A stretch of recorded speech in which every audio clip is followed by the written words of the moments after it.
అంటే ఆ ప్రొఫెసర్ గారు చాలా సీరియస్గా మాట్లాడుతున్నారు.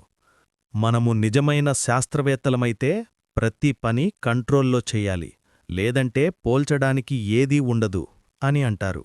అప్పుడా వ్యక్తి కొంచెం సందేహంగా, బోర్డు వాళ్ళు దీన్ని ఉపయోగకరంగా అనుకోరేమో అని అంటాడు. దానికి ప్రొఫెసర్ కోపంగా స్పందిస్తారు.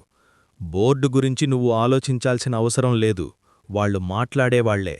మనకిప్పుడు ఫండింగ్ సేఫ్గా ఉంది, డబ్బు విషయంలో సమస్య లేదు. అవి అన్నీ నీ తలలో పెట్టుకోకు అని కఠినంగా చెబుతారు. ఆ వ్యక్తి మళ్ళీ నమ్రంగా, అవును ప్రొఫెసర్ గారు అని అంటాడు. ప్రొఫెసర్ మళ్ళీ చెప్పాడు, నీ పనేమిటంటే ప్రతి పరిశోధనను సీరియస్గా తీసుకోవాలి, ఎప్పుడూ శాస్త్రీయ దృక్పథం ఉండాలి, నా నిర్ణయాలను ప్రశ్నించకూడదు. మళ్ళీ అతను అవును ప్రొఫెసర్ గారు అని సమాధానమిచ్చాడు. ఇంకేమైనా ఉందా అని ప్రొఫెసర్ అడిగారు.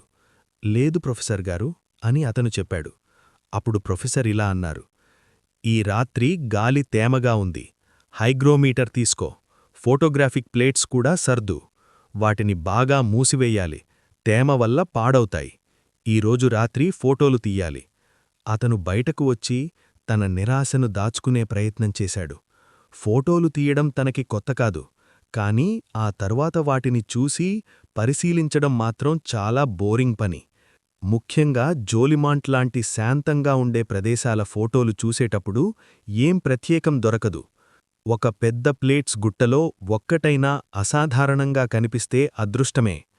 అసాధారణం అంటే భూతం లేదా పారానార్మల్ కాదు, కెమెరా లెన్స్ దగ్గర దుమ్ము రేణువు తేలడం లేక చిన్న పురుగు ఫ్రేమ్లోకి రావడం లాంటివి మాత్రమే.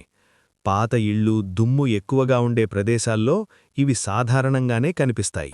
ఈ చాప్టర్ని కొనసాగించాలా? మీ అభిప్రాయం కామెంట్లో చెప్పండి. Please subscribe.